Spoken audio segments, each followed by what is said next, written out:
السلام علیکم ورحمۃ اللہ وبرکاتہ۔ تمام دوستوں کو میں اپنے یوٹیوب چینل پر ویلکم کرتا ہوں۔ دوستو، اس چینل پر ہم مولانا پیر ثاقب رضا مصطفی کے بیانات اپلوڈ کرتے ہیں۔ انشاءاللہ میں امید کرتا ہوں آپ کو پسند آئے ہوں گے۔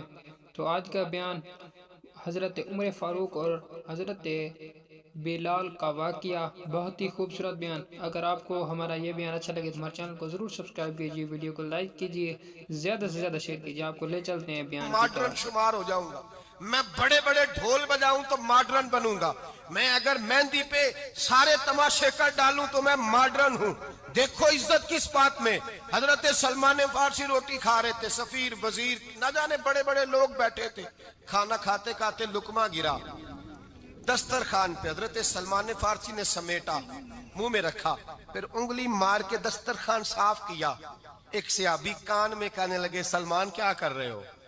کیا کر، آپ گورنر ہیں، سوچئے تو صحیح، یہ لوگ کیا کہیں گے دنیا دار کے مسلمانوں کو روٹی نہیں ملتی، اٹھا اٹھا کے کھا رہے۔ کان میں بات کی، کان میں۔ حضرت سلمان فارسی کان میں جواب دے سکتے تھے، کہہ سکتے تھے نہیں ایسے ہی کرنا ہے، انہوں نے کان میں بات کی، لیکن جناب سلمان فارسی اعلیٰ اعلان بولے، کہنے لگے ان 4 5 6 دنیا داروں کے لیے میں اپنے نبی کا طریقہ چھوڑ دوں، اپنے رسول کی سنت چھوڑ دوں؟ یہ 4 5 دنیا دار دنیا کی طرف دیکھ کے میں مصطفیٰ سے منہ موڑ لوں؟ پھر جوش جذبات میں سر سے پگڑی اتار دی، رونے لگے۔ آپ فرمانے لگے، میں مدینے کے بازاروں میں کھجوریں اتارتا تھا، نوکریاں کرتا تھا، یہ جو میرے سر پر عزت کے بال ہیں یہ محمد عربی کے اگائے ہوئے ہیں، رسول اللہ کے اگائے ہوئے ہیں۔ امیر المومنین حضرت جناب سیدنا عمر فاروق رضی اللہ تعالیٰ عنہ رات گھر میں تھے تو رونے لگے، بڑی دیر تک روتے رہے۔ والدہ اٹھی تو صاحبزادے سے کہنے لگی، پتہ کرو تمہارے باپ کو کیا مسئلہ ہے۔ شہزادے آئے، کہنے لگے، امیر المومنین والد گرامی کیا ہوا؟ تو حضرت عمر فاروق کہنے لگے، بیٹا اپنی اماں کو بلاؤ۔ والدہ آ گئی، کیا بات ہے، کچھ طبیعت خراب ہے تو حکیم کا بندوبست کیا جائے۔ تو حضرت عمر کہنے لگے، کچھ بھی نہیں، آج مسجد سے نکلا ہوں تو نبی پاک کے صحابہ میری تعریفیں کر رہے تھے۔ یہ حضرت فاروق اعظم کے وصال کے قریب کے دن ہے۔ تعریف ایک تو حضرت یہ رونے کی بات ہے کہ خوش ہونے کی؟ آپ فرمانے لگے، نہیں، سوچتا ہوں باہر تو میں اچھا رہا ہوں، پتہ نہیں گھر میں ہی کوئی زیادتی نہ ہو گئی ہو، پتہ نہیں تمہارے ساتھ بھی میرے معاملات ٹھیک تھے کہ نہیں، صحابہ تو تعریف کرتے ہیں، رو رہا ہوں تمہاری وجہ سے نہ الجھ جاؤں، بیوی ہی نہ کہے میرا حق ہی ادا نہیں کیا۔ یہ لفظ کہتے کہتے پہاڑ ہے یہ شخص، کیسر و کسرا کامتے ہیں۔ حضرت عمر رو پڑے، بی بی سے کہنے لگے، مجھے اللہ کی رضا کے لیے معاف نہیں کر دیتی؟ میرے اوپر بوجھ تھا امت کا، میں ساری رات مدینے کی گلیوں میں پھرتا تھا، دن سارا مسجد میں گزرتا تھا، میں تجھے وقت نہیں دے پایا، معاف نہیں کر دیتی؟ تو زوجہ کہنے لگی، نہیں عمر، میں نے بھی زندگی میں اپنا کوئی سکھ چین نہیں دیکھا، کوئی چاؤ پورا نہیں کیا، میں کیسے معاف کر دوں؟ میں نہیں معاف کرتی۔ حضرت عمر زمین پہ بیٹھ گئے، رونے لگے، کہنے لگے، چل معاف کر دے۔ کہنے لگی، ایک وعدہ کرو، قیامت کے دن رب کریم کی بارگاہ میں میری سفارش کرو گے؟ اللہ کی بارگاہ میں عرض کرو گے کہ اللہ اچھی تھی، مجھے کپڑے دھو کے دیتی تھی، روٹی پکا کے دیتی تھی، میری عزت کی محافظ تھی؟ جناب عمر کہنے لگے، تیرے ساتھ وعدہ ہے، رب اپنے فضل سے عمر کو جنت دے گا تو عمر تجھے جنت میں ساتھ لے کر کے جائے گا۔ بخاری شریف میں حدیث ہے، قاضی ایاز مالکی رحمۃ اللہ علیہ نے بڑی تفصیل سے لکھی ہے، راوی حضرت انس بن مالک ہیں۔ ایک بندہ بڑی دور سے آیا نبی پاک صلی اللہ علیہ وسلم کی زیارت کے لیے، بڑی دور سے۔ عرب کے جو سردار ہوتے تھے ان کے بڑے ناز نخرے ہوتے تھے، وہ خیر آج بھی ہیں، پروٹوکول کا ماحول آج بھی، یعنی وزیر صاحب کے آگے 2 4 گاڑیاں نہ ہوں تو ان کو مزہ ہی نہیں آتا، پولیس والے آگے پیچھے بھاگیں تو، حالانکہ ان کو نہیں پتا کہ جو پولیس والے آگے پیچھے بھاگ رہے ہیں نا، یہ حکومت بدلی تو گرفتار کرنے بھی انہوں نے آنا ہے، لیکن وہ بڑا مزہ آتا ہے جب لوگ گاڑی کے پیچھے بھاگتے ہیں۔ کیا بات ہے جناب، بڑی بات۔ اور ہماری طبیعتوں میں پتہ نہیں کون سی، تو نبی پاک صلی اللہ علیہ وسلم کی خدمت میں وہ شخص بڑی دور سے آیا، تو عرب کے بادشاہوں کا مزاج تھا، پروٹوکول بڑا چاہتے تھے، ان کا تو یہ طریقہ تھا کہ حکمرانی کرنی ہے جیسے بھی ہو۔ اگر کسی غلام نے دھوپ میں بندھا رہ گیا، اونٹ اور چھاؤں میں نہیں باندھا تو درے مارتے تھے، اور اگر اس نے کھول کے باندھ دیا تو پھر بھی مارتے تھے، کہتے تھے اتنا سیانا ہو گیا تو انہیں پوچھا ہی نہیں، خود بخود ہی باندھ دیا۔ وہ شخص حضور کی بارگاہ میں آیا اور بہت سارے لوگوں کے پاس کیونکہ وہ جاتا تھا اپنے سربراہ کا پیغام لے کے، تو وہ کانپ رہا ہے جب حضور کی بارگاہ میں گیا، ڈر رہا ہے۔ اب ذرا بات کو سمجھنا، نبی پاک صلی اللہ علیہ وسلم نے اس سے فرمایا کیوں ڈرتے ہو؟ سادہ آدمی ہے، دیہاتی ہے، بدو ہے۔ اللہ کے رسول نے تھپ کی دی، کیوں ڈرتے ہو؟ تو کہتے ہیں حضور مجھے آداب نہیں آتے اور مجھے ڈر آتا ہے، کوئی بات اگر ایسی ہو گئی، آپ مدینے کی حکومت کے سربراہ ہیں، تو کہیں آپ ناراض نہ ہو جائیں۔ حضرت انس بن مالک فرماتے ہیں بات کہاں کی تھی، پہنچ کہاں گئی؟ جب اس نے یہ کہا نا کہ آپ تو حکومت کے سربراہ ہیں، کہیں کوئی غلطی نہ مجھ سے ہو جائے، تو نبی پاک کی آنکھوں میں آنسو آ گئے، حضور رونے لگے، اور نبی پاک صلی اللہ علیہ وسلم فرمانے لگے نہ بھائی، تو کسی حکومت کے سربراہ کے پاس نہیں آیا، نہ تو اس بیٹے کے پاس آیا ہے جس کی ماں گوشت کے خشک ٹکڑے کھا کے بھی گزارا کر لیتی۔ میں تو ایک غریب ماں کا بیٹا ہوں۔